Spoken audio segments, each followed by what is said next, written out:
আমাৰ প্ৰতিগৰাকী পিতৃ মাতৃয়ে সন্তানক পঢ় সন্তানক প্ৰাৰ্থনা কৰ, সন্তানক ডাঙৰক সেৱা কৰ, ভকতি কৰ, এই কথাবোৰ কৈ থাকোঁতেই পিতৃ মাতৃয়ে সমানে কৰি যাব লাগিব। খুব কম সংখ্যক পিতৃ মাতৃ আছে যি নিজেও সন্ধিয়া হোৱাৰ লগে লগে কিতাপ পঢ়ে। পঢ় বুলি ঠিকেই কয় সন্তানক, কিন্তু আজিকালি একাংশ মাতৃয়ে দেখিব সন্তানক পঢ় বুলি ক'লে নিজে কিন্তু মোবাইলটোত ৰিলছ চাই আছে। এতিয়া সন্তানে কি কৰিব, জুমি চাই থাকিব যে মা তুমি কি চাই আছা? এই মাকে ৰিল চাই আছে, সন্তানক পঢ়ি থাকিবনে? ডাঙৰকৈ দেউতাকে চিৰিয়েলখন লগাই থৈ দিছে, সন্তানে গধূলি সময়ত পঢ় বুলি কৈছে। সন্তানৰ এটা চকু আছে ইয়াত, এটা চকু আছে সেইফালে, কিজানি শুনিও থাকিব পাৰি, চাইও থাকিব পাৰি নেকি, কাণখন থিয় কৰি থৈছে চিৰিয়েলত কি হৈছে। গতিকে সেই সময়খিনিত, সেই সন্ধিয়াৰ সময়খিনিত টিভিটো বন্ধ কৰাৰ সিদ্ধান্তটো আপোনাৰ। যেনেকৈ সৰ্বপল্লী ৰাধাকৃষ্ণনে কৈছিল যে শিক্ষয়িত্ৰী প্ৰথমগৰাকী মাতৃ, গতিকে প্ৰতিগৰাকী আয়ে নিজৰ সন্তানক যদি এগৰাকী শিক্ষয়িত্ৰী বুলি ভাবিও আৰম্ভণিৰ সময়খিনিত যদি সেই অনুশাসনখিনি কৰে, সেই ধৰণে যদি লালন পালন কৰে, তেন্তে আমাৰ সন্তান আধ্যাত্মিক নহয়, আমাৰ সন্তানৰ নৈতিক স্খলন ঘটিছে, এনেকৈ আপুনি কান্দিবলগীয়া নহয়। গতিকে মানুহ হৈ থাকিবলৈ হ'লে এই প্ৰতিযোগিতাবোৰ, যন্ত্ৰ সাজিবলৈ চেষ্টা কৰি থকা মনবোৰ কিন্তু সকলোৱে ত্যাগ কৰিব লাগিব। লাগে, আমাক নম্বৰ লাগে, আমাক আসন লাগে, কিন্তু কেৱল নম্বৰ, কেৱল আসন নহয়, ভাল মানুহ হৈ সেই আসনটো আমি ল'ব লাগিব। সন্তানৰ মনত চাকৰিটো তুমি পাই দিবই লাগিব নহয়, তুমি তোমাৰ মন অনুসৰি তুমি কামটো কৰা। আপুনি জোৰ দিলে নহ'ব আপোনাৰ মতে সন্তান চিকিৎসক হ'ব লাগিব, আপুনি জোৰ দিলে নহ'ব আপোনাৰ মতে সন্তান অভিযন্তা হ'ব লাগিব। সেই কথাখিনিত সন্তানৰ মনত কেনে প্ৰতিভা আছে, তেওঁ কোনটো দিশত, অৰ্থাৎ সেই মেকানিকগৰাকীৰ দৰে ক'ত গুৰটো মাৰিলে গাড়ীখন চলিব তেওঁ জনাকৈ তেওঁ যিমান প্ৰতিভাশালী, আপোনাৰ সন্তানো সিমানেই প্ৰতিভাশালী। কণমানিসকলক কোৱা হয় যে ককাই কেনেকৈ নমু কৰে কৰি দেখুওৱা, কিন্তু মায়ে কেনেকৈ নমু কৰে, দেউতাই কেনেকৈ নমু কৰে বুলি কোৱা নহয়। শব্দ দুটা ব্যৱহাৰ কৰা হয়, আমাৰ আইতাই কেনেকৈ নমু কৰে দেখুৱাই দিয়া, মানে ধাৰণাটো সৰুতেই দিয়া হ'ল যে ককা আইতাহে নামঘৰলৈ যায়, ককা আইতাই নমু কৰে। মায়ে কেনেকুৱা কৰে দেখুওৱা বুলি ক'লে পাৰিলে খং কৰি দেখুৱাই দিব, মায়ে এনেকৈ খং কৰে। দেউতাই কেনেকুৱা কৰে দেখুৱাই দিয়া, আলহী আগত দেখুৱাই দিব, দেউতাই এনেকৈ খং কৰে। আচৰণ, ককা আইতাকক দেখি যদি কৃষ্ণ বুলি ক'বলৈ শিকিছে, পিতৃ মাতৃও সেই আচৰণ যদি লাহে লাহে কৰে, সেই যে চাপটো আমি ভাবোঁ যে বয়স হ'লেহে নামঘৰলৈ যায়, আধ্যাত্মিকতাৰ এই কথাবোৰ এটা নিৰ্দিষ্ট বয়সৰ পাছত এই ধাৰণাটো আমাৰ পৰা নোহোৱা হৈ যাব।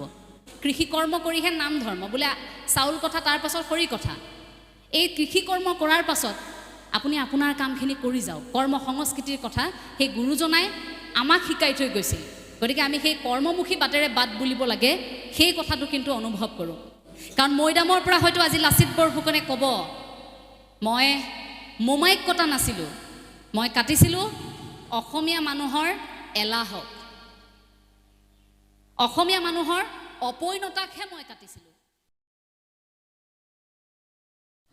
আৰু এটা প্ৰসংগ অকণমান উল্লেখ কৰিম যে সেৱাৰ ধৰ্ম, সেৱাৰ কৰ্ম বুলি আমি কৈ থাকোঁ। আমাৰ কাম কৰাৰ বহু মঞ্চ থাকে। শ্ৰীমন্ত শংকৰদেৱ সংঘৰ মজিয়াত এই আমাৰ দৰে নতুন প্ৰজন্মক কাম কৰিবলৈ সুযোগ দিয়াৰ মানসেৰে সেৱা ধৰ্ম কি তাক বুজোৱাৰ বাবে, কেনেকৈ মানৱ ধৰ্ম কৰিব লাগে, মানুহক সেৱা কৰিব লাগে, ঈশ্বৰৰ অৱস্থিতি, সেৱা কৰ্ম বুজিবলৈ এদিন জন্ম হৈছিল সেৱা বাহিনীৰ। গতিকে যুৱ প্ৰজন্মৰ প্ৰসংগটো কোৱাৰ লগে লগে সেৱা বাহিনীৰ কথা কিন্তু ক'ব লাগিব। এই শৃংখলিত সেৱা বাহিনীয়ে আমাৰ জীৱন সলাই দিব পাৰে। ই সেৱাৰ কৰ্মৰ প্ৰকৃতাৰ্থত কেনেকৈ ব্যৱহাৰ কৰা হয়, কেনেকৈ মানুহক সেৱা কৰা হয়, সেয়া উপলব্ধি কৰোৱাই সেৱা বাহিনীয়ে। গতিকে প্ৰতিগৰাকী যুৱক যুৱতীয়ে নিজকে সেৱক বুলি বা সেৱিকা বুলি যেতিয়াই ভাবিবলৈ আৰম্ভ কৰিব, তেতিয়াই নিজক বুজাৰ লগে লগে আমি যে মানুহ এই কথাষাৰ উপলব্ধি কৰিব, আমি আমাৰ কৰ্ম কৰিব লাগে এই কথাষাৰ উপলব্ধি কৰিব। আমি ভাবোঁ যে আমি প্ৰতিখন ঘৰৰ পৰা ওলাই আহোঁতে, আজি আপোনালোকে অনুষ্ঠানটিত অংশগ্ৰহণ কৰিছে, অকণমান সময়ৰ পাছত আপোনালোক ঘৰখনলৈ উভতি যাব, কাৰণ যাব লাগিবই। প্ৰতিদিনে ঘৰখনৰ পৰা ওলাই আহে, প্ৰতিদিনে ঘৰখনলৈ আপোনালোক উভতি যায়। ঠিক তেনেকৈ এনেকুৱা লাগে যে সেই পৃথিৱীখনত আমি যেতিয়া জন্মগ্ৰহণ কৰিছোঁ, আমিও এদিন সেই তেনেকৈ উভতি যাব লাগিব এটা নিৰ্দিষ্ট সময়। আজি যেনেকৈ আপোনালোক ৰাতিপুৱাৰ পৰা একেবাৰে ৰাতিলৈকে হয়তো ভাওনা ভাগি চাই শেষ কৰি ঘৰা ঘৰি যাবই লাগিব, এটা নিৰ্দিষ্ট সময় থাকে। সেই সময়টোৰ ভিতৰত আপোনাৰ ঘৰখনত আপুনি যেনেকৈ হ'লেও গৈ পাবই লাগিব। জীৱনটো ঠিক তেনেকুৱা বুলি আমি ভাবি ল'ব পাৰোঁ যে এই জীৱনটো মানুহ হিচাপে জন্ম লৈছোঁ, ঘৰখনলৈ যেনেকৈ উভতি যাবগৈ লাগে, ঠিক তেনেকৈ সেই আমি মানুহ হিচাপে জন্ম লৈও ইয়াৰ পৰা আমি তেনেকৈ কিন্তু উভতি যাব লাগিব।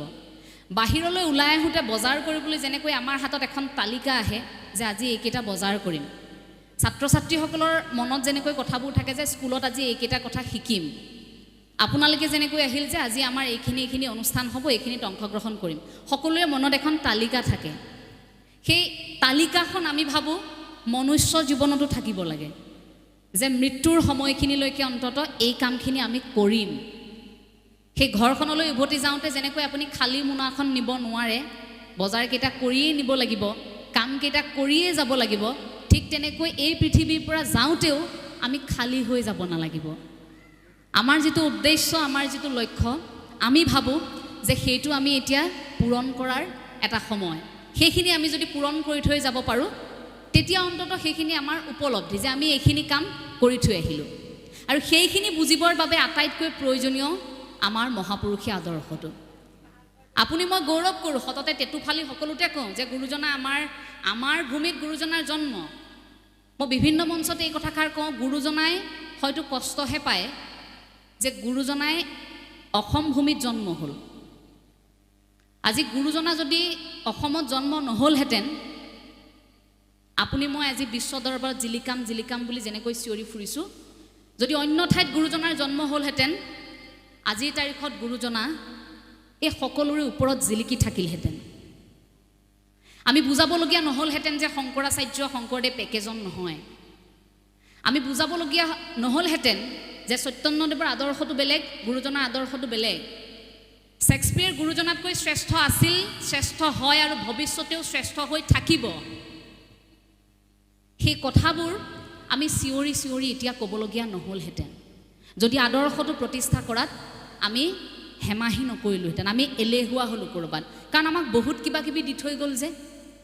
আপুনি এটা কথা ভাবি চাওক যে চৈতন্যদেৱৰ শিষ্যসকলে গুৰুজনাই একো, তেওঁলোকৰ গুৰুজনা বুলি মই ক'ম, চৈতন্যদেৱে একো আগ এটা মাৰি থৈ নোযোৱাকেও সেইসকল গুৰুৱে সেই আদৰ্শটো প্ৰতিষ্ঠা কৰিবলৈ সেইসকল শিষ্যই কিমান গ্ৰন্থ লিখিলে হিচাপ নাই, কিমান গ্ৰন্থ ইংৰাজীলৈ অনুবাদ কৰিলে, বিশ্বব্যাপী গোটেই ধৰ্মটোক নিয়াত চেষ্টা কৰিলে হিচাপ নাই তাৰ।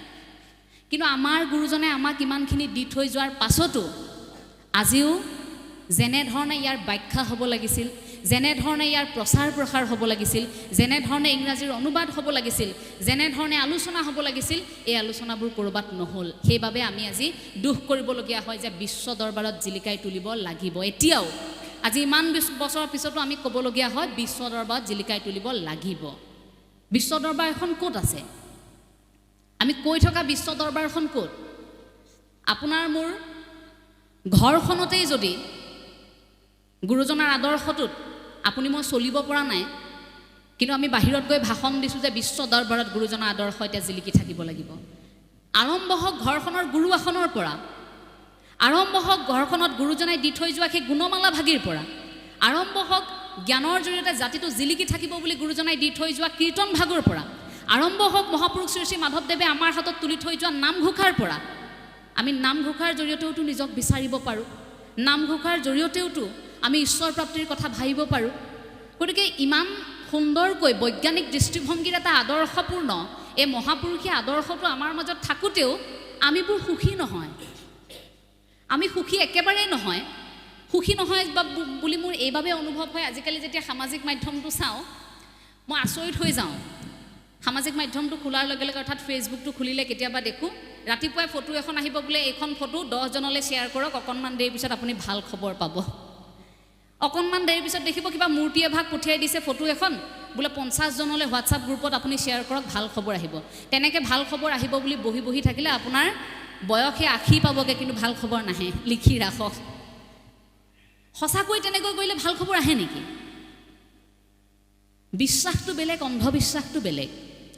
আমাৰ সেই মহাপুৰুষীয় আদৰ্শটো সম্পূৰ্ণ বৈজ্ঞানিক দৃষ্টিভংগীৰে আমাক যেনেকৈ জীৱন ধাৰণ প্ৰণালী গুৰুজনাই শিকাই থৈ গ'ল, সেই আদৰ্শবোৰ বাদ দি আমি বাৰু কেনেকুৱা ধৰণৰ বিষয়বোৰত লাগি আছোঁ এবাৰ প্ৰতিগৰাকী অসমীয়া অনুভৱ কৰকচোন। ঈশ্বৰক উপঢৌকন দি ঈশ্বৰক এইটো আগবঢ়ালে ঈশ্বৰে সেইটো দিব। বোলে আজি অমুক ঠাইলৈ যাম, অমুকটো আগবঢ়াইছোঁ, ল'ৰাৰ চাকৰি হ'ব। বোলে অমুক ঠাইলৈ যাম, ছোৱালীয়ে ভাল দৰা এটা পাব লাগে, চৰকাৰী চাকৰিয়াল, বোলে অমুকত কিবা এটা আগবঢ়াইছোঁ, বোলে সতি সন্তান হোৱা নাই, অমুকত কিবা এটা আগবঢ়াই দিছোঁ। মনৰ ধাৰণা, ভকতি, সেইবোৰ এটা বেলেগ কথা। কিন্তু এই অন্ধবিশ্বাসটো এটা বেলেগ প্ৰসংগ। বৰ কষ্ট পাওঁ যে গুৰুজনাই এই আদৰ্শটোত আমাক থাকিবলৈ কোৱা নাছিল। এনেকৈ অন্ধবিশ্বাসী হৈ য'তে ত'তে ঘণ্টাৰ পাছত ঘণ্টা সময় ব্যয় কৰি অসমীয়া মানুহ এলেহুৱা হৈ যাওক, সেই কথাটো কোৱা নাছিল গুৰুজনাই। গতিকে কৰ্মমুখী হ'বলৈ শিকোৱা গুৰুজনাৰ আদৰ্শত আমি নাথাকি আমিবোৰে এতিয়া সেই সামাজিক মাধ্যমত ওলোৱা এখন সাধাৰণ ফটোকো বিশ্বাস কৰিবলৈ আৰম্ভ কৰিলোঁ। কিন্তু তাৰ সলনি আমাক দি থৈ যোৱা গুৰু আসন ভাগি, জ্ঞানৰ জৰিয়তে জাতিটো জিলিকি থাকক বুলি দি থৈ যোৱা গুণমালা ভাগিক আমি বিশ্বাস কৰিব নোৱাৰোঁ। আমি বিশ্বাস কৰিবলৈ পাহৰি গ'লোঁ ভাগৱতৰ ব্যাখ্যাবোৰ। ভাগৱত শাস্ত্ৰভাগী আমাক আগবঢ়াই থৈ গ'ল, তাৰ তত্ত্ব কথা আমাৰ জীৱনত কেনেকৈ প্ৰয়োগ, সেইবোৰ বিশ্বাসৰ সলনি আমি এই বিকল্প বিচাৰিবলৈ আৰম্ভ কৰিলোঁ। এই ক্ষেত্ৰত কিন্তু মই অকণমান আইসকলকো এতিয়া জগৰীয়া কৰিম দেই, কাৰণ সততে সেই ধৰণৰ বস্তুৰ প্ৰতি আকৰ্ষণ আমাৰ আইসকলৰ হয়। হঠাৎ ক'ৰবাত কিবা এটা শুনিব, ঘৰত আহি বাপগৰাকীক কৈ থাকিব, বোলে অমুকলৈ যাওঁ ব'লকচোন, গম পায়নে নাপায়, তাত বোলে যোৱাৰ কাৰণে আমুকে আমুকটো পালে নহয়, ই সঁচা কথা, আপুনি ক'লেই হ'ব নেকি? নাযায়, স্বামীজন নাযায়, জোৰ কৰি থাকিব, বোলে ব'লক আপুনি ক'লেই নহ'ব নহয়, আমি তাৰ পৰা গৈ আহোঁ। উপায় নাপায়, আইগৰাকী মন ৰাখিবলৈ গুচি যায় আৰু। তেওঁ দুবাৰ সোধে কিন্তু, তুমি কথাটো ভালকৈ খবৰ লৈছাতো? বোলে হয়তো আকৌ তেওঁলোকৰ তাত যোৱাৰ পিছত চাকৰি হৈছে, আপুনি ক'লেই হ'ব নেকি? ল'ৰাই পঢ়ি চাকৰি পাইছে, কিন্তু তেওঁলোকে ভাবি থাকিব অমুকত গৈ সেৱাটো কৰাৰ কাৰণে ল'ৰাই চাকৰিটো পালে, হয়নে? বোলে ল'ৰাই দিন ৰাতি পঢ়ি আছে। সেই কথাটো ৰাখিবৰ বাবে গুচি গ'লনে? এটা খোজ এটা আৰম্ভ হৈ গ'লনে অন্ধবিশ্বাসৰ? ঈশ্বৰৰ বিশ্বাস, ভকতি, সেয়াই ঈশ্বৰৰ বাবে ডাঙৰ নৈবেদ্য। ঈশ্বৰে হয়তো কেতিয়াও নকয় যে মোক অমুক কেজি ভোগ লগোৱা, মোক অমুক কেজি প্ৰসাদ দিয়া, বোলে বুটমাহ সিমান কেজি দিলেহে হ'ব, তেনেকৈ ঈশ্বৰে ক'ব নেকি? সেইটো ঈশ্বৰৰ পৰা বিচৰা বস্তু নেকি? ঈশ্বৰে আমাৰ পৰা তেনেধৰণে বিচাৰিব নেকি? কিন্তু আমি যে উপঢৌকন দিবলৈ চেষ্টা কৰি থাকোঁ, অন্তৰত থকা ভকতিয়েই ঈশ্বৰৰ বাবে একমাত্ৰ আৰু পৰম নৈবেদ্য বুলি কোৱা হয়। গতিকে যাৰ হৃদয়ত এই গুৰুজনাৰ প্ৰতি বা গুৰুজনাই দি থৈ যোৱা আদৰ্শটোৰ, এই প্ৰভু ভগৱন্ত অৰ্থাৎ ভগৱান শ্ৰীকৃষ্ণ, এই ভগৱন্তৰ প্ৰতি যদি আমাৰ ভকতি আছে, একমাত্ৰ নৈবেদ্য বা প্ৰসাদ সেয়াই আমি আগবঢ়াব পাৰোঁ। সময় নাই কাৰোবাৰ, কোনো অসুবিধা নাই, আপুনি অন্তৰৰ পৰা কৃষ্ণ বুলি কৈছে, সেয়া যথেষ্ট। সময় নাই আপোনাৰ, দৌৰাদৌৰিকৈ কৃষ্ণ বুলি এটা উপলব্ধি কৰিছে যে আজি প্ৰভু তোমাৰ ওচৰলৈ যাব পৰা নাই, মই নামঘৰত গৈ সেৱাটো কৰিব পৰা নাই, কিন্তু মই অন্তৰৰ পৰাই কৰিছোঁ প্ৰভু কৃষ্ণ যে ভাল হওক সকলোৰে, সেৱাটো তাৰ পৰাও কৰিছে, কিন্তু শুদ্ধ অন্তৰেৰে কৰিছে। আমি ভাবোঁ যে সেয়াও সঁচা, সেয়াও ঈশ্বৰে গ্ৰহণ কৰিব। সেই ঈশ্বৰ প্ৰাপ্তিৰ কথা কওঁতে, পৰমাত্মাৰ কথা কওঁতে শুদ্ধ অন্তৰ, আত্মশুদ্ধিৰ কথা বা গুৰুজনাই দি থৈ যোৱা আদৰ্শটোৰ কথা সেইবাবে আমি কোৱা হয়। সেৱা বাহিনীৰ জৰিয়তে সেৱা কৰ্মৰ অনুভৱ কৰিবৰ বাবে আপোনালোকে আপোনালোকৰ সন্তানক অন্ততঃ সেৱা বাহিনীত অকণমান অংশগ্ৰহণ কৰিবলৈ সুযোগ প্ৰদান কৰক, যে তেওঁলোকে অন্ততঃ এই কথাখিনি বুজি পাওক যে এটা নিৰ্দিষ্ট বয়স হ'লেহে নামঘৰত যায়, এই ধাৰণাটো নহয়। তাৰ আগতেও আমি ঈশ্বৰ প্ৰাপ্তিৰ কথা পাতিব পাৰোঁ, তাৰ আগতেও আমি গুৰুজনাৰ আদৰ্শগত কথাবোৰ আমি পাতিব পাৰোঁ। এতিয়া আমি গুৰুজনাৰ কথা বেছিকৈ ক'লে, মহাপুৰুষীয়া আদৰ্শটোৰ কথা বেছিকৈ ক'লে কিছু লোকে ভাল নাপায়, গুৰুজনাৰ বাহিৰে পাতিবলগীয়া কথা নাই নেকি বুলি কয়। গুৰুজনাৰ কথা ক'বলৈ কোৱাৰ বাহিৰে আৰু তোমালোকৰ বেলেগ কথা নাই নেকি, যে তোমালোকৰ শংকৰদেৱ বুলি একাংশই সামাজিক মাধ্যমত মন্তব্য লিখিব পৰা হ'ল। ভাবি চাওক, যিখন অসমত জন্মগ্ৰহণ কৰাৰ বাবে, গুৰুজনা এইখন পুণ্যভূমি অসমত জন্মগ্ৰহণ কৰাৰ বাবে আপুনি মই গৌৰৱী, আপুনি মই জাতিটো জীয়াই থকা বুলি আমি গৌৰৱ কৰোঁ যে আপুনি মই গৌৰৱী অসমীয়া, কাৰণ এইখন ভূমিত জগতগুৰু শ্ৰীমন্ত শংকৰদেৱ গুৰুজনাৰ জন্ম হৈছিল, আৰু এই ভূমিত এগৰাকী সৰ্বশ্ৰেষ্ঠ সেৱক মহাপুৰুষ শ্ৰী শ্ৰী মাধৱদেৱৰ জন্ম হৈছিল বুলি আমি কওঁ। সেই ভূমিত সেই আদৰ্শটো আমি জীয়াই ৰাখিবলৈ কষ্ট কৰিব লাগে নে আমি এতিয়া সামাজিক মাধ্যমত তৰ্ক বিতৰ্ক কৰিব লাগে, তোমালোকৰ শংকৰদেৱ, তোমালোকৰ আদৰ্শ, তোমালোকৰ সেই নামঘৰ, এই কথাবোৰ ক'ব লাগে? কিয় এটা নিৰ্দিষ্ট বয়সত গুৰু কথা ক'ব লাগে? যদি আপোনাৰ সন্তানটি আগ্ৰহী হৈছে, আপুনি এতিয়াই আগবঢ়াই দিয়ক, ইয়াৰ নিৰ্দিষ্ট কোনো বয়স নাথাকে। গতিকে সেইসকলক এতিয়া আমি প্ৰশ্নৰ উত্তৰ দিয়াৰ সময় আহি পৰিছে। প্ৰচাৰ প্ৰসাৰ, এই যে অকণমান আগত ৰজনীকান্ত বৰ্তাই যে সেই কথাষাৰ ক'লে, প্ৰচাৰ প্ৰসাৰ আমি যে বক্তা মাতোঁ, আমি বিভিন্ন ধৰণৰ অনুষ্ঠানবোৰ পাতি বক্তা মাতোঁ, আমি উপলব্ধি কৰোঁ যে এঞ্জেলা চাংমাই বুলি আজি আপোনালোকে আমাক মতা নাই। গুৰুজনাৰ কথা কোৱাৰ বাবেহে আপোনালোকে আমাক মাতিছে, সেই কথা কেইষাৰ বাবেহে আমাক মাতিছে, আমাৰ নামটোৰ বাবে আমাক মতা নাই। গতিকে তাৰ আঁৰৰ উদ্দেশ্যটো গুৰুজনাই, তাৰ আঁৰৰ উদ্দেশ্য আমাৰ মহাপুৰুষীয় আদৰ্শটোৱে। আমি বিচাৰি থাকোঁ যে সেই আদৰ্শটো এতিয়া য'ত প্ৰচাৰ হোৱা নাই, আদৰ্শটোৰ প্ৰচাৰ হওক। তাৰ বাবে হাতত মাইক্ৰফোন লৈ এঠাইৰ পৰা যদি 10জন, 12জন, 50জন, 100জনলৈকে যদি বক্তা সৃষ্টি কৰিব লাগে, আপোনালোকে বক্তা সৃষ্টি কৰক। তাৰ বাবে যদি কোনো লোকে কয় যে ই সামাজিক মাধ্যমত ভাষণ দিবলৈ আৰম্ভ কৰিছে, কওক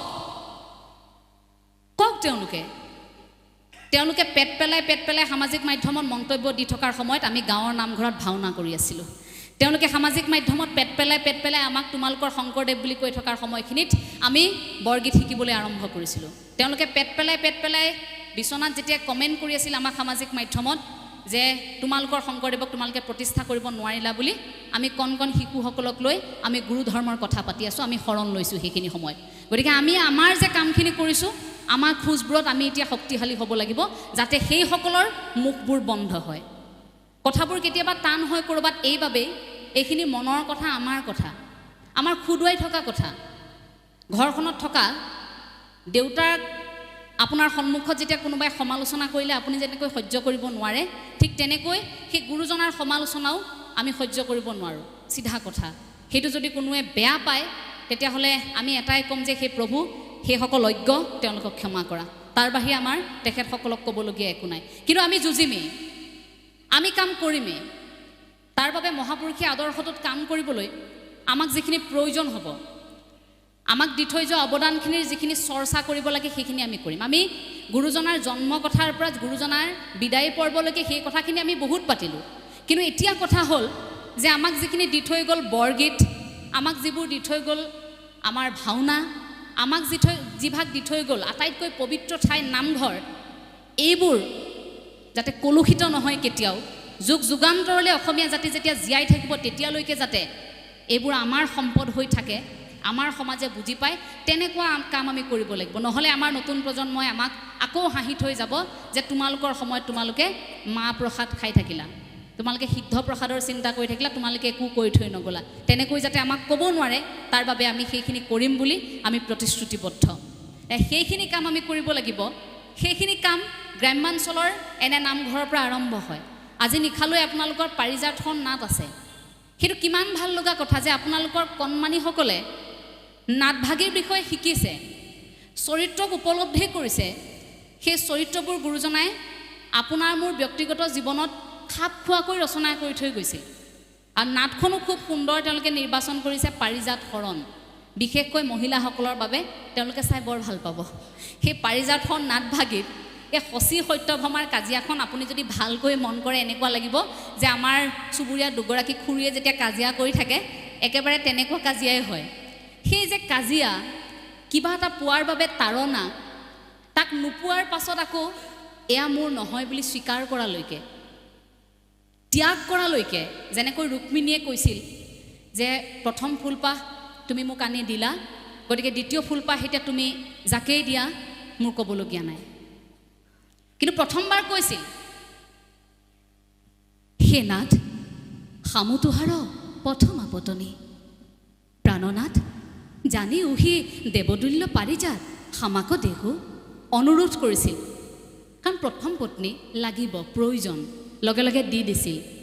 কিন্তু নামানে শচীয়ে, সিফালৰ পৰা শচীয়ে নামানে, বোলে এতিয়া সত্যভামা ৰুক্মিণীক পাৰিজাত মোৰ বাৰীৰ পৰা দিয়া হ'ব, নহ'ব। নাৰদে যেতিয়া গৈ কৈছে, লগে লগে শচীৰ উত্তৰ, অভাগ্য কপাল, ইন্দ্ৰাণী শচীক পাৰিজাত, কথা ক মানসী সত্যভামা পিন্ধিতে সাধগিল, ঋষিৰাজ বুলগীয়া, যবে অনেক পুণ্য কয় কহু অমৰাৱতীক অধিকাৰিণী হয়, তেওঁৱে পাৰিজাত পৰিধান কৰিতে পাৱে, আমাৰ পাৰিজাত ইন্দ্ৰদিতে পাৰয় নাহি। নোৱাৰে কোনেও নিব, আমাৰ পাৰিজাত আমাৰ বাৰীত থাকিব, কোনে নিব? কিন্তু সত্যভামাই নামানে, ইবাৰ পাৰিজাত আনি কোন স্ত্ৰীকো দিয়বো, সামু জানই নাহি, সামু তোহাৰ সংগ কদাপি চাৰবো নাহি। লগে লগে কৃষ্ণৰ লগত বোলে নহ'ব, যোৱাবাৰ ৰুক্মিণীক দিছা, এইবাৰ মোক দিবই লাগিব। আমাৰ যে জেদ থাকে মহিলাসকলৰ বেছিকৈ, গতিকে লাগিবই ফুল। লগত গ'ল নে লাগি? ফুল অনাৰ সময়ত সেইখন তয়া ময়া ৰণ। গতিকে ৰণখন আপোনালোকে আজিও দেখিব নামঘৰ মজিয়াত খুব সুন্দৰকৈ গুৰুজনাই আচলতে এই নাটসমূহৰ জৰিয়তে এই অনুভৱবোৰ আমাক কৰোৱাইছিল। আমি বৰ্তমান সময়ত যিবোৰ চৰিত্ৰ কঢ়িয়াই ফুৰোঁ, আমি আচলতে প্ৰত্যেকেই এখন নাটকত অভিনয় কৰি থকাৰ দৰে এটা এটা চৰিত্ৰ কঢ়িয়াই ফুৰোঁ। গতিকে সেই চৰিত্ৰবোৰ গুৰুজনাই প্ৰতিখন নাটত তেনেকৈ লিখি থৈ গৈছিল, যিবোৰ চৰিত্ৰ আজিৰ তাৰিখত আমাৰ সৈতে মিলি থাকে, বোলে আমাৰ সৈতে খাপ খাই থাকে। খাপ খাই থকাৰ বাবে আমি সেইখিনি যদি অনুভৱ কৰিব পাৰোঁ, আৰু নাটকখন চায়ো যদি এই ভাওনাখন কেৱল চালেই নহ'ব, তাক পৰ্যবেক্ষণ কৰি যদি আপুনি অনুভৱ কৰিব পাৰিছে, সেইখিনিও আমাৰ বাবে আচলতে যথেষ্ট হয়। কণ কণ সেৱক সেৱিকাসকল আছে, গতিকে কণ কণ সেৱক সেৱিকাসকলৰ বাবে অকণমান সাধু এটা ক'ব বিচাৰিছোঁ, হ'বনে? সাধু ক'লে তেওঁলোকে ভাল পায়। এতিয়া বৰ তত্ত্বগধুৰ কথা ক'লে শিশুসকলে সেৱক সেৱিকাসকলে অকণমান বোলে বেয়া পায়। গতিকে অকণমান সাধু এটা কৈছোঁ দেই। সাধুটো এনেকুৱা যে এবাৰ এজন ৰজাজনৰ কেনেকুৱা হ'ল, ৰজাজনৰ সন্তান কোনো নাই। ৰজাজনৰ সন্তান নাই, কিন্তু ৰজাজনে কোনোবা এগৰাকীক দায়িত্বভাৰ দি থৈ যাব লাগিবনে? কাৰণ ৰজাজনটো এটা সময়ত মৃত্যু হ'ব। মৃত্যু হ'লে ৰাজ্যভাৰ কোনে চম্ভালিব? কোনেও চম্ভালিব লাগে, কোনোবা এজনেতো চম্ভালিব লাগিব। গতিকে এজন সন্তান লাগে, সেইবাবে ৰজাই খুব প্ৰাৰ্থনা কৰিছে, কিন্তু সন্তান পোৱা নাই। তাৰ পাছত ৰাজ্যত ঘোষণা কৰিছে এজন তান্ত্ৰিক আহিলে। তান্ত্ৰিকজন আহি ৰজাক ক'লে যে বোলে এটা কথা, আপোনাৰ সন্তান এটি হ'ব, কিন্তু আপুনি এটি শিশুক বলি দিব লাগিব। এটি ল'ৰা সন্তান আপুনি বলি দিব লাগিব গাঁওখনৰ, তেতিয়াহে আপোনাৰ সন্তান হ'ব। তাৰ পাছত ৰজাইটো ভাবিছে এতিয়াতো ডাঙৰ কথা হৈ গ'ল যে কোনে বলি দিব এতিয়া। লগে লগে কি কৰিলে, তেওঁলোকে এই ঘোষণাটো এৰি দিলে। ৰজাই ভাবিলে যে এতিয়াতো মই কাৰো বুকুৰ পৰা সন্তান কাঢ়ি আনিব নোৱাৰোঁ বলি দিবৰ বাবে। ৰজাই তেতিয়া কি কৰিলে, এটা ঘোষণা দি দিলে গোটেই ৰাজ্যত যে যিয়ে সেই সন্তানটি মোক দিব বলি দিবৰ বাবে, সেই ঘৰখনৰ গোটেই খৰচ ৰজাই বহন কৰিব। এই খবৰটো বিয়পি পৰাৰ লগে লগে কি কৰিলে, গাঁওখনত এটা পৰিয়াল আছিল, তেওঁলোকৰ অকল 9টা ল'ৰা ছোৱালী। তো 9টা ল'ৰা ছোৱালী আটাইতকৈ অকণমানিজন এই দ্বিতীয় শাৰীত বহি থকা গৰাকীৰ সমান, সেইগৰাকী সেৱকৰ সৈতে সমান। গতিকে তেওঁক ভাবিলে যে তেওঁকেই বলি দিয়া যাওক। তেওঁতো ভয় খাইছে যে মোক বলি দিব এতিয়া। গোটেই গাঁওখন ঘূৰাইছে। প্ৰথমে পিতৃ মাতৃলৈ সন্তানটিয়ে চাইছে যে মা দেউতাই মোক ৰক্ষা কৰিব নেকি, নাই মাক দেউতাকে মোক ঘূৰাই দিছে। তাৰ পাছত অঙহী বঙহীলৈ চাইছে, অঙহী বঙহীয়ে মুখখন ঘূৰাই দিছে। তাৰ পাছত ৰজালৈ চাইছে, ৰজাই বোলে উপায় নাই, তোমাক বলি দিবই লাগিব, কিন্তু তোমাক বলি দিয়াৰ আগত মই তোমাৰ মনৰ ইচ্ছা এটা পূৰণ কৰিম, এতিয়া কোৱা তোমাক কি লাগে। তাৰপাছত বলি দিবলৈ ওলোৱা সেই শিশুটিয়ে কি কৰিছে জানেনে, মোক অকণমান সময় খেলিবলৈ মাত্ৰ সুযোগ দিয়ক, বোলে খেলা তুমি ইয়াতে। লগে লগে শিশুটিয়ে বালিঘৰ সাজিবলৈ আৰম্ভ কৰিছে। বালিঘৰ সাজিছে, প্ৰথমটো ঘৰ সাজিছে, ঘৰটো সাজি ভাঙি দিছে। দ্বিতীয়টো ঘৰ সাজিছে, দ্বিতীয়টো ঘৰ সাজিও ভাঙি দিছে। তৃতীয়টো ঘৰ সাজিছে, তৃতীয়টো ঘৰ সাজি ভাঙি দিছে। চতুৰ্থটো ঘৰ সাজিছে, কিন্তু সেই ঘৰটো ভঙা নাই। তাৰপিছত ঘৰটো ভঙা নাই অথচ হাঁহিছে। প্ৰথম 3টা ঘৰ সাজি যেতিয়া ভাঙি দিছে, তেতিয়া আকৌ কান্দিছিল। ৰজাই ভাবিছে যে কিবা এটা খেলি মেলি আছে, যে 3টা ঘৰ ভাঙোতে তেওঁ কান্দিলে, এটা ঘৰ ভাঙোতে, শেষৰ ঘৰটো ভাঙোতে তেওঁ কন্দা নাই, কিয় হাঁহিছে। ৰজাই মাতি আনি সুধিলে যে কি হ'ল কথাটো। তেতিয়া সেই সন্তানটিয়ে কৈছে, মই প্ৰথম ঘৰটো সাজিছিলোঁ মোৰ পিতৃ মাতৃৰ নামত, যি পিতৃ মাতৃয়ে মোক লালন পালন কৰিলে, ডাঙৰ কৰিলে। সেই পিতৃ মাতৃয়ে কেইটামান টকাৰ কাৰণে আজি মোক ৰজাৰ ওচৰত বলি দিবলৈ আনিছে। গতিকে পিতৃ মাতৃৰ ওপৰত মই আশা নকৰি মই ঘৰটো ভাঙি দিলোঁ। মই দ্বিতীয় ঘৰটো সাজিছিলোঁ মোৰ পৰিয়াল অঙহী বঙহীৰ নামত। এই যে মোৰ সকলো আহিছে আজি, জেঠাই জেঠু পেহী মহা যে সকলো আহিছে, সকলোৱে মোক ৰক্ষা কৰিব বুলি ভাবিছিলোঁ, কিন্তু মোৰ অঙহী বঙহীয়ে মোক ৰক্ষা নকৰিলে। গতিকে মই ঘৰটো ভাঙি দিলোঁ। তৃতীয় ঘৰটো মই ভাঙিলোঁ মোৰ কপালখনক লৈ, মোৰ ভাগ্যখনক লৈ, যে আমাৰ ঘৰটো 9টা ল'ৰা ছোৱালী, কিন্তু 9টা ল'ৰা ছোৱালী থকাৰ পাছত মোকহে বলি দিবলৈ পঠিয়াব লাগেনে? মোৰ ভাগ্যখন ইমান বেয়া নে? গতিকে মই সেই ঘৰটো ভাঙি দিলোঁ। কিন্তু চতুৰ্থ ঘৰটো মই নাভাঙিলোঁ এইবাবেই, চতুৰ্থ ঘৰটো সাজোঁতেই মই ভগৱানৰ ছবিখন মনলৈ আনি ঘৰটো সাজিছিলোঁ। ভগৱানৰ ছবিখন মনলৈ আনি ঘৰটো সাজোঁতেই মই ভগৱানক ক'লোঁ যে আজিতো মোক এতিয়া বলি দিব প্ৰভু, মই যাবগৈ লাগিব, মই কি কৰোঁ? তেতিয়া ভগৱানে অন্তৰত প্ৰৱেশ কৰি তেওঁক এটা কথাই কৈছে যে তুমি চিন্তা নকৰিবা, তোমাৰ মা দেউতাই তোমাক সংগ নিদিলে, তোমাৰ অঙহী বঙহীয়ে তোমাক সংগ নিদিলে, সমাজখনে সংগ নিদিলে, কিন্তু মই আছোঁ, মই দুহাত মেলি ৰৈ আছোঁ, তুমি পৰমাত্মাৰ সৈতে বিলীন হৈ যাব পাৰিবা। শুদ্ধ অন্তৰে তুমি মোক কামনা কৰিছা, আহা তুমি মোৰ বুকুলৈ আহা। লগে লগে শিশুটিয়ে হাঁহিছিল যে মানুহ নাপালে কি হ'ল, ঈশ্বৰক পাব। ৰজাক যেতিয়া সেই কথাষাৰ কৈ দিলে, ৰজা আচৰিত হ'ল যে ইমান সৰুতে এটি সন্তানে সেই ঈশ্বৰক কামনা কৰিব পৰা হ'ল। গতিকে তেওঁতকৈ বেছি আৰু ৰাজ্যভাৰ চম্ভালিব পৰা কোনোবা আছে নেকি? নাই। গতিকে কি কৰিলে ৰজাই? সেই দায়িত্ব সেই কণমানিটিক দি ঘোষণা কৰিলে যে যি পিতৃ মাতৃয়ে কেইটামান টকাৰ কাৰণে এই সন্তানক মোৰ হাতত গতাই দিছে, তেওঁলোকে কোনোদিন এই সন্তানটিক বিচাৰি আহিব নালাগে, কাৰণ আজিৰ পৰা তেওঁ মোৰ সন্তান। সেই ঈশ্বৰ প্ৰাপ্তিৰ আৰম্ভণি তাত। আমি যে প্ৰাৰ্থনা কৰি থাকোঁ, আমি যে কৃষ্ণ বুলি কওঁ, সেই কৃষ্ণ বুলি কওঁতে আমাৰ মনত ঈশ্বৰৰ এখন ছবি আহিব লাগিব। কণমানি সেৱক সেৱিকাসকলক উদ্দেশ্যি এই কথাষাৰ ক'লোঁ যে ঈশ্বৰ প্ৰাপ্তিৰ উদাহৰণটো তেনেকুৱা। আচলতে এই কথাখিনিকে কৈ মই সামৰিব লাগিব, কাৰণ মোৰ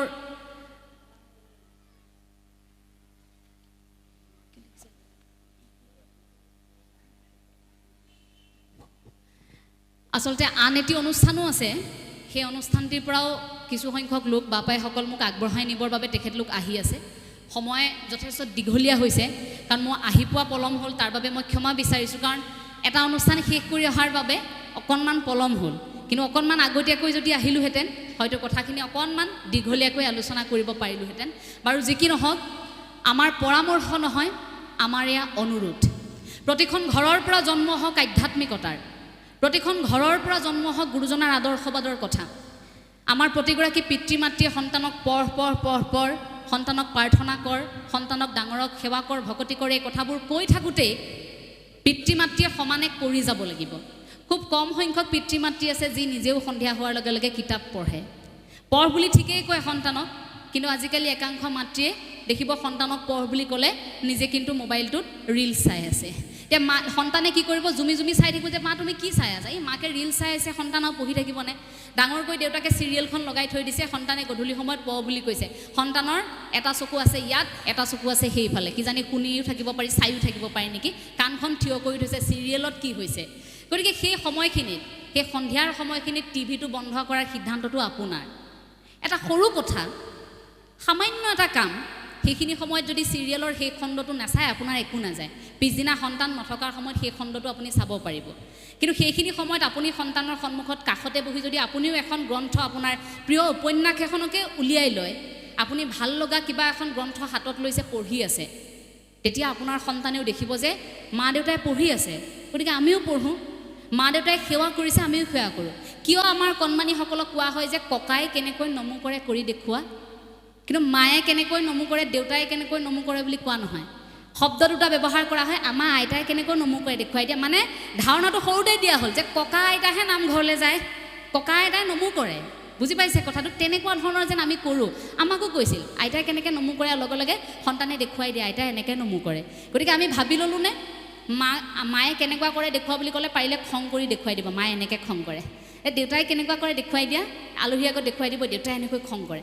আচৰণ, ককা আইতাকক দেখি যদি কৃষ্ণ বুলি ক'বলৈ শিকিছে, পিতৃ মাতৃয়েও সেই আচৰণ যদি লাহে লাহে কৰে, সেই যে চাপটো আমি ভাবোঁ যে বয়স হ'লেহে নামঘৰলৈ যায়, আধ্যাত্মিকতাৰ এই কথাবোৰ এটা নিৰ্দিষ্ট বয়সৰ পাছত এই ধাৰণাটো আমাৰ পৰা নোহোৱা হৈ যাব। গতিকে সেই কথাবোৰ কিন্তু উপলব্ধি ঘৰখনৰ পৰা। যেনেকৈ সৰ্বপল্লী ৰাধাকৃষ্ণনে কৈছিল যে শিক্ষয়িত্ৰী প্ৰথমগৰাকী মাতৃ। গতিকে প্ৰতিগৰাকী আয়ে নিজৰ সন্তানক যদি এগৰাকী শিক্ষয়িত্ৰী বুলি ভাবিও আৰম্ভণিৰ সময়খিনিত যদি সেই অনুশাসনখিনি কৰে, সেই ধৰণে যদি লালন পালন কৰে, তেন্তে আমাৰ সন্তান আধ্যাত্মিক নহয়, আমাৰ সন্তানৰ নৈতিক স্খলন ঘটিছে, এনেকৈ আপুনি কান্দিবলগীয়া নহয়। সেই পৰিৱেশটো ঘৰখনত ৰচনা হয়। প্ৰতিযোগিতাবোৰ আই মাতৃসকলৰ, বাপসকলৰ মাজত হ'ব নালাগে। ছাত্ৰ ছাত্ৰীৰ প্ৰতিযোগিতাবোৰ ছাত্ৰ ছাত্ৰীৰ নিজৰ লগত হ'বলৈ দিব লাগে। অৰ্থাৎ আমাৰ যে সেৱক সেৱিকাসকল, আমাৰ প্ৰতিযোগিতাবোৰ আমাৰ নিজৰ মাজত হ'বলৈ দিব লাগে। কিন্তু প্ৰতিযোগিতাবোৰ লাহে লাহে শইকীয়ানী, বৰুৱানী, শৰ্মানী, ডেকানীৰ মাজত হোৱাৰ লগে লগে ল'ৰা ছোৱালীৰ মনত কি ধাৰণাই ক্ৰিয়া কৰিছে সেইবোৰ পাহৰি যোৱা হয় অৰ্থাৎ আমাক এটা যন্ত্ৰলৈ পৰ্যবেক্ষিত কৰা হয় গতিকে মানুহ হৈ থাকিবলৈ হ'লে এই প্ৰতিযোগিতাবোৰ যন্ত্ৰ সাজিবলৈ চেষ্টা কৰি থকা মনবোৰ কিন্তু সকলোৱে ত্যাগ কৰিব লাগিব লাগে আমাক নম্বৰ লাগে আমাক আসন লাগে কিন্তু কেৱল নম্বৰ কেৱল আসন নহয় ভাল মানুহ হৈ সেই আসনটো আমি ল'ব লাগিব সন্তানৰ মনত চাকৰিটো তুমি পাই দিবই লাগিব নহয় তুমি তোমাৰ মন অনুসৰি তুমি কামটো কৰা এজন মানুহে তেওঁ মেকানিকেল ইঞ্জিনিয়াৰ তেওঁ গৈ আছে গাড়ীখন লৈ হঠাৎ গাড়ীখন বেয়া হ'ল চাইছে যে গাড়ীখন কেনেকৈ ঠিক কৰিব পাৰি আগফালে খুলি চাইছে ইঞ্জিনটোৰ পৰা ধোঁৱা অকণমান ওলাইছে ঠিক কৰিব পৰা নাই তাৰপিছত বোলে ওচৰতে গেৰেজ এটা আছিলে গেৰেজটোত গৈছে গৈ পিনে তাত এইটো বনজিৎ ভট্টাচাৰ্যই বৰ ধুনীয়াকৈ কাহিনীটো কৈছিল তাৰপাছত গেৰেজত গ'ল মেকানিকক মাতি আনিল বোলে হেৰি নহয় মোৰ গাড়ীখন বেয়া হৈছে অকণমান ঠিক কৰি চোৱাচোন গাড়ীখন ঠিক কৰি দিয়া তেওঁ আকৌ মেকানিকেল ইঞ্জিনিয়াৰ দেই নিজে গাড়ীখন ঠিক কৰিব পৰা নাই তেওঁ তেতিয়ালৈকে তাৰ মেকানিকজনে খুলি মেলি চালে বোলে লগে লগে কি কৰিলে গাড়ীখনত একদম প্ৰচণ্ড জোৰত গুৰ এটা মাৰিছে ঠিক কৰিবলগীয়াখিনি কৰি গাড়ীখনত গুৰ এটা মাৰিলে মাৰি চাবিটো দি কৈছে গাড়ী ষ্টাৰ্ট হ'ব এতিয়া চলাওক তেওঁতো আচৰিত হৈছে গুৰ এটা মাৰি গাড়ী ঠিক কৰি দিছে লগে লগে ষ্টাৰ্ট দিছে বোলে হয় গাড়ীখন দেখোন চলিছে তাৰপৰা বোলে হ'ল ঠিক আছে ভাল কৰিলে যিহেতু বোলে পইচা এতিয়া কিমান লাগিব বোলে 5,000 হেই তুমি ইমান পটককৈ গুৰ এটা মাৰিছা মাত্ৰ তুমি গুৰটো মাৰাৰ লগে লগে 5,000 টকা বিচাৰিছা যে মোক মেকানিকে কৈছে নহয় আপোনাৰ গাড়ীখন ভাল কৰাৰ কাৰণে মই 100 টকা লৈছোঁ বাকী 4,900 টকা মই গুৰটো মৰাৰ কাৰণে লৈছোঁ কিয় ক'লে কওক কথাষাৰ সেই গুৰটো কিমান জোৰত ক'ত কেনেকৈ মাৰিলে গাড়ীখন চলিব সেইটো মোৰ স্কিল সেইটো মোৰ প্ৰতিভা মোৰ দক্ষতা সেইটো মই জানো তাক মই বিচাৰি উলিয়াই তাক প্ৰশিক্ষণ দি মই সেইটো সাজু কৰি ৰাখিছোঁ যাৰ বাবে মেকানিকেল ইঞ্জিনিয়াৰ হৈও আপুনি গাড়ীখন ঠিক কৰিব নোৱাৰিলে কিন্তু মই গুৰ এটা মাৰি গাড়ীখন ঠিক কৰিলোঁ লগে লগে সেই স্কিলটোৰ বাবদ মই 4,900 টকা লৈছোঁ গাড়ীখনৰ বাবদ মই 100 টকা লৈছোঁ টোটেল হৈ গ'ল এতিয়া 5,000 টকা আপুনি দিয়ক আৰু গাড়ীখন লৈ যাওক এই কথাটো কিয় ক'লোঁ জানেনে এই যে প্ৰতিযোগিতাৰ যন্ত্ৰমুখী কথাটো কৈছোঁ ই এটা উদাহৰণ আমি যে নিজৰ মাজত কঢ়িয়াই ফুৰা সপোন প্ৰতিভা দক্ষতাপূৰ্ণ শিক্ষাৰ জৰিয়তে নিজক যে প্ৰতিষ্ঠা কৰিবলৈ যুঁজি আছোঁ সেই স্কিলটো আমাৰ মনত কি প্ৰতিভা আছে আপোনাৰ সন্তান কোনটো দিশত আগৰণুৱা হ'ব সন্তানে কি কৰিব